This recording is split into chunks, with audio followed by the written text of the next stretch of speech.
Okay, hey, you two, Dark Lost here. I'm gonna do another fun, exciting movie review of another superhero movie, The Amazing Spider-Man. Next week, I'm gonna do Black Panther. Then the following week, I'm gonna do a non-superhero movie. But for now, I'm just gonna do I'm gonna do The Amazing Spider-Man 2012. My dad's gonna do the review in just a sec. Heck, heck. Okay, okay. But Spider-Man's 2012 superhero action movie with Andrew Garfield as Spider-Man. Came out the idea after the cancellation of the previous Spider-Man film, Spider-Man 4, which was basically Spider-Man 3, because I heard that the reason was because Raimi, the director, and they got into an argument with Sony, so that's why it never came to be. So Mark Whip took over the making of a Spider-Man film, immediately made Spider-Man, with Andrew Garfield, Emma Stone, Rise Efrons, and a few other actors. Yeah. So let me get to the review of the movie. I'm going to recite the plot, not quick. Anyway. Okay, the movie starts off with a flashback of Spider-Man as a kid, his parents having to go on like some sort of special mission journey because it was a journey for a reason that's never really explained in the movie. We really has to be raised by an uncle. Cool. Then a few years later, that cuts to him being a grown man. He's a teenage boy, roughly, possibly, I think, a junior or a senior here. At that time frame, he's by the end uncle, which technically is pretty much the same as the comic. I mean, the movie is sort of. I'll be able to say the movie is completely similar to uh, first Batman movie. I just had to take something there. Moment here.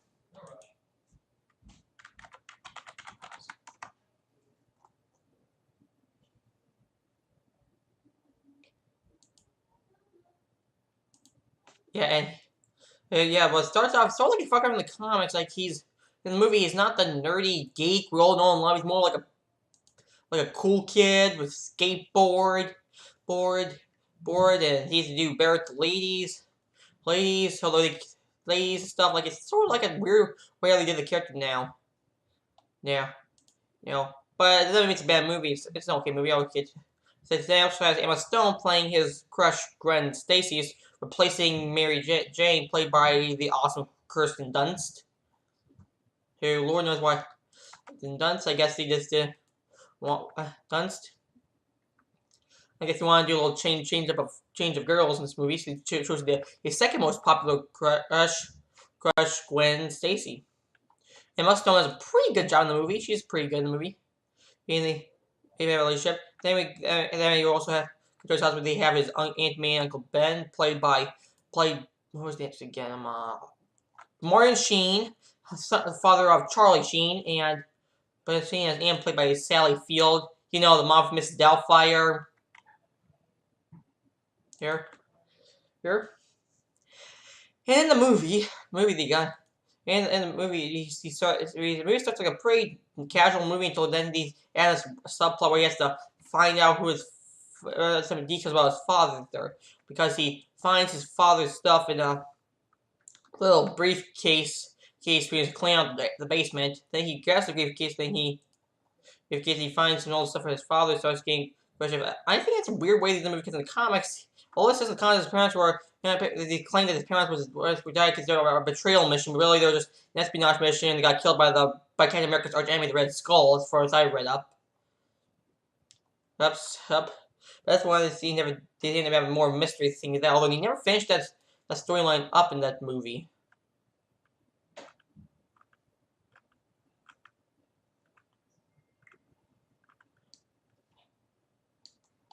There's a lot of plots in that movie they never finished. Subplots in the movie they never finished up. But aside from that, there's still. And then he has to go to Oscorp, where they mentioned Norman Osborn, the Green Goblin, like thousands of times in the movie, yet they never show the character at all, which I think is a little weird. I feel like because Norman Osborn was a pretty popular character since he's considered one of Spider-Man's arch enemies. Some people consider him to be his number one arch enemy, but I feel like that role is also rivaled by the Green Goblin and Venom. No, I mean, but not the other person Venom. I meant yes. Because they're pretty good villains too. Doctor Octopus and Venom are two other Spider-Man villains. Doctor Octopus. but they had it from TV Spider-Man 2 and 3. Although Spider-Man 3, Spider-Man 2 did a much better job according to most people. Now continue. Well, the point is he takes an Indian random guy, some, I think Indian guy play thing. I don't know the gender stuff, but I apologize if this sounds racist. Just, okay, I apologize. He's I mean, I call him like a, never mind. It'll take too long. And then he sneaks into the building, the building thing where his around his president works. He meets Dr. Chris Connors, who, in case you didn't know, in the comics, he becomes the Lizard. But there he shows some of his intelligence stuff, some more exposition we don't really need to know. Then he goes into the. They find the vault full of spiders while tracking down Irfan Khan, who I hear is a very popular actor in India. Yeah, well, there he gets bitten by a spider, of course. But I think I thought it was weird in the movie. They waited in, but instead of the spider biting him on the wrist like they did in the comics, in the movie he got bitten on the neck, like right back here. This. Then you know the rest. He gets turned to spider. He develops spider-like powers, and he knows how to become a superhero. His goal takes advantage against Flash Thompson. I see it. I guess the show just for fun, where they had a Smash Ball hoop. I guess the movie I heard is supposed to be pretty darker tone, which I think they did a sort of good job making it darker tone. But then he has Smash basketball ring. Then he gets into an issue with his uncle. Then uncle stuff. Then he's like wants to pick, but then he starts getting faster with Kurt Connors. Starts hanging around him a lot because I guess Connors likes him because he's smart and stuff. But then a part that people really criticize the most comes here: the death of Uncle Ben, because the people didn't like. Oh, they already did that already. They already did that because I guess people want something else besides the same thing they did in the first Spider-Man. Yeah. Because then when he asked him to go pick up his aunt, if he doesn't do it because he's too busy with Dr. Connors, then they go outside.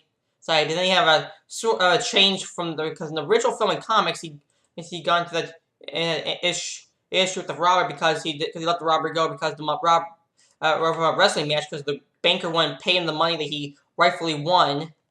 But that's why instead it takes place at a convenience store where the guy won't let him pay for the milk. So, but then a crook steals it. He lets the guy tells him just a brief scene. Hey, can you go get it? The guy says, "On my policy." Then out of the blue, his uncle comes up. Then he gets shot. I mean, like I said, I think that scene was a little poorly done because it was just poorly done, in my opinion.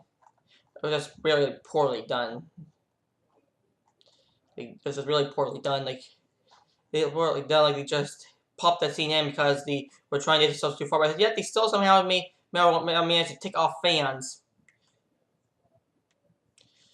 Don't know how that works. And gets upset that his father died.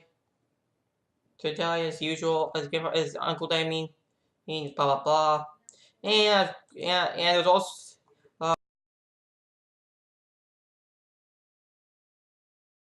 And he tries to become Spider-Man. Like I said, the movie has its ups and downs.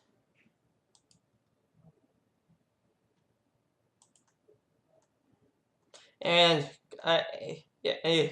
also, then usually becomes Spider-Man, fight the guy. Although they only show him try to go after the guy for a few scenes, and they just dump it out. They don't even find the guy anymore. He finds the brown guy trying not to be the guy who killed his uncle. Then he just throw it away. It feels a little weird. I feel like they could have done a little more of that. That was just for exposition, I guess. I don't know. Well, the development of Spider-Man I thought was a little cheap and cheesy. They didn't do enough. They could have done more. Tobey Maguire, I thought they did a lot of developing with him. And believe me, they did really good. but they good. Yeah, but I sort of think Andrew Garfield's a little too old for the part, in my opinion. Not didn't look like the kind of nerd you see in the comics. It's also heard they say they're going to try and make more of the comic bang stuff like the mechanical web shooters and more quips. Although I felt like they didn't do enough to make it for them into the comics. They didn't do enough. This did the 1-2 parts and they weren't enough for he did have one scene where he just did those quips and then they just not have any more. I don't know what the deal with that was because I felt like it could have worked. It could have worked. It could, or he has more of it in, but I guess he's wanting to keep it simple. I don't know. No. No, then he gets to fight the cops, gets to an issue with them, escapes. Then we bring in Captain Stacy, Gwen's father, played by the guy who does the saber-toothed tiger in the Ice Age films. Yep, Dennis Leary. He was okay, I guess. Yes. He was okay. He is okay, I guess. Like, I guess a little far cry from the comics a little bit, because that kind of version likes Spider-Man, but this version, I feel a little weird he doesn't like Spider-Man, because he thought he was a vigilante and outlaw, like he's a bit of a grump in the movie. It doesn't seem like Peter Parker that much, and he, much probably because tension stuff, maybe also, tension and stuff, I guess, trying about a rivalry between them that was never really explored. Or let's see what else they do. They also have two. They also and let me think else. Oh yeah, then they spoil a bit of the romance with Stacy, which is pretty cute and stuff. Because I heard Garfield and Stone date real life. Yeah, if I know that for a fact, they dated real life, but I think they broke up. And the movie, he tried to do another copy with the Spider-Man once again reveal his identity to his girlfriend, and Mom, you be quiet a little bit. I'm doing my video. And next we have the lizard becoming the lizard. It becomes up because this Ifan Khan guy says, "Oh, that's the thing I said that using certain technique on Osborn because apparently Connor says it's too dangerous. So then Connor tests on himself, grows his arm back, clicking the comics, and then he finds out that Ifan Khan's gonna be sold to the hospital. I mean, then the guy decides to stop him doing that. But that's confusing because first you tell me it works, but then you suddenly don't want it to be sold even though it technically works. I mean, what the heck? That makes no sense. And he turns to the lizard in the cab, but starts attacking a bridge in New York. Kind of Spider-Man to come and save it. It's a pretty good scene, although he didn't show much of the lizard because he probably trying to build suspense to what he might possibly look like. Like, being a Spider-Man, the hero he is. Yeah, it is. He never actually gets to fight those. Instead, they just have him saving people from cars instead of a big action sequence. I think they should have done. Although it was pretty touching when he saves that kid from falling off the thing, and I think that scene is pretty touching. I sort of like that scene. It's pretty touching to me. The future felt like they were out of place, like him doing this skateboarding stuff in that one area. Yeah, Chris Duckman is another YouTube reviewer who I really like. Said that scene reminded of an indie rock music video. I don't know the I never watch indie rock music videos. There's not that's not really my thing. But I think they're a little out of place. These event really also so they bring Spider-Man to the eventually they bring Spider-Man to the series to fight the Lizard again, which I sort of don't like how they just tore up his costume right there. I thought they'd show way a little more before they rip up the costume. Instead, they just say we're gonna scrape the costume. So that was a little bit of a waste of a costume.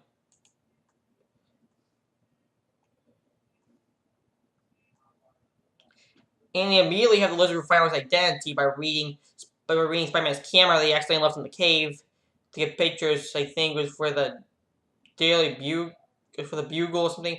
I feel like the little place considering the Bugle barely appeared at all in the movie.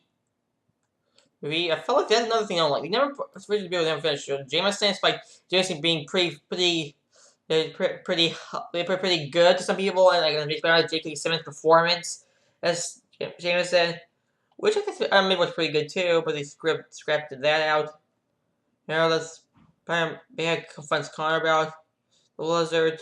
A lot of people say this, but another thing they don't like. They did with Green Goblin. They did this with the Lizard a little bit. They say they have split personality. I don't like split personalities. These cliches. I just think this when it comes to the first Spider-Man with Norman Osborn, Green Goblin, I feel like that Norman Osborn was just talking to some of them because he was just losing my whole pictures. I don't think he has split personality disorder. I feel like that was just he was the one he can control himself. He was the one doing all that. Nothing else was making him do that. It was just all him because he was maybe because of the evils of green gas. That's my view of it. Anyway, now back to reviewing. He tracks Spider-Man found out his identity by finding a mouse we experienced earlier, turning into a giant evil mouse. It was started mauling another mouse, so he tells Dennis Leary, who makes a Godzilla joke in it, saying it's a joke in it. I guess the translation to that seems to do enough, I believe. And then he gets Spider-Man fights the Lizard again, because the Lizard tracks him down to his school, which they have a really funny Stan Lee cameo. Thank you for Stan Lee for appearing in that scene. You know, sequence was alright. I sort of liked some of the lines Spider-Man music. Like, nothing is straight dark and stuff. Pretty good. I think that's really good lines there. There. Let's see what else they did. They did.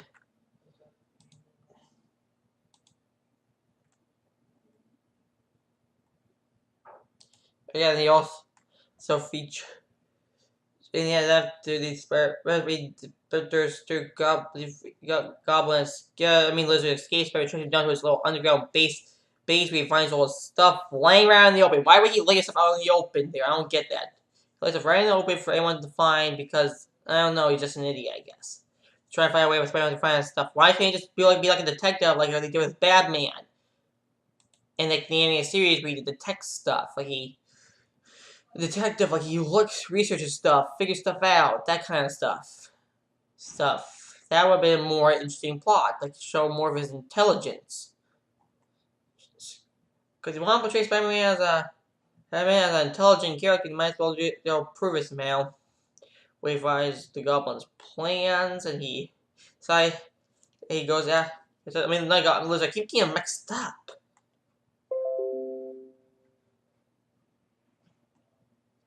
The way he goes and defeats those tricks. They tells Gwen who.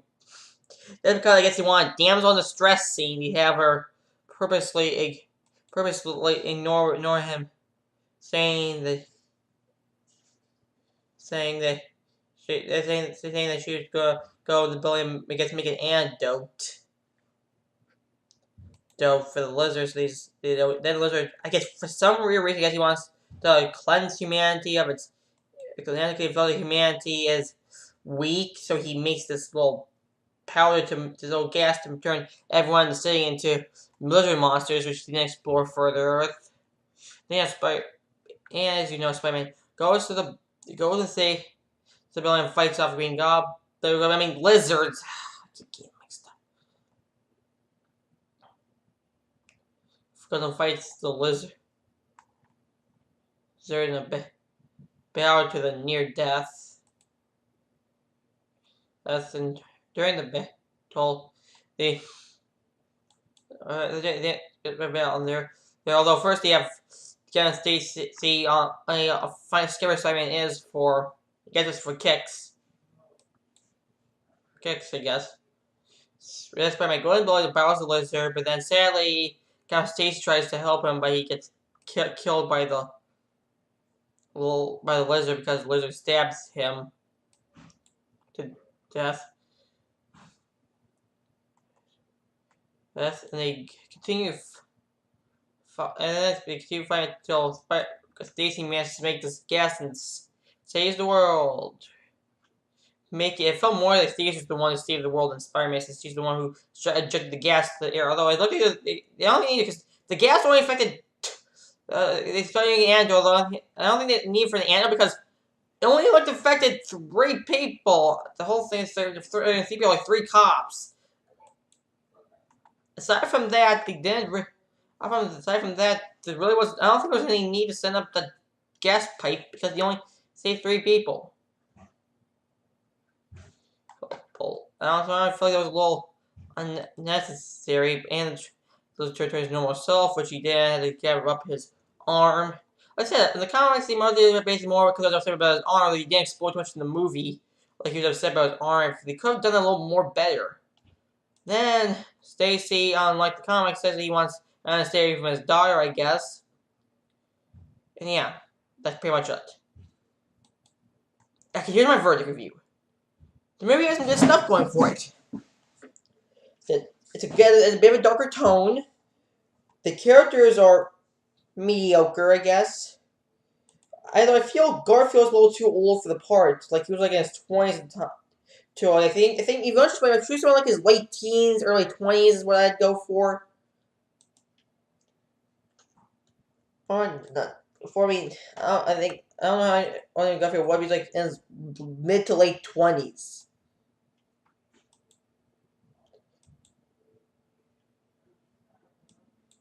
And let's see what else. Rise of Front was an old lizard. Emma Stone's always good. She's a pretty good actress. She's always good. The true effects were pretty amazing. Though I feel like it's mostly just little visuals, and I feel like a weak story in my opinion. The story's pretty not as good as it could be. The special effects were amazing. Emma Stone was good. Martin Sheen was good too.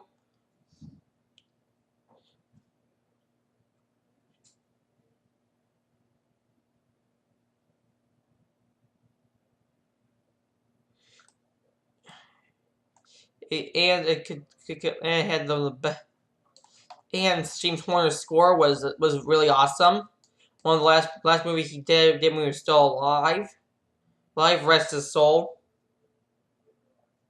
James Horner is also the guy who did the soundtracks for Avatar and he also Avatar and Titanic, and yeah, and let's see what else. The motives could have been more clearer. They could have, if they had stopped movie, at least finish them up before moving to the next part, so leave them unfinished, expecting you to connect the dots. Yeah. Right now, I'm gonna get Spider-Man 6.3 out of 100. Anyways, guys, thank you for watching my videos. You guys have made me so happy. I'll do another video next week, and hope you have fun.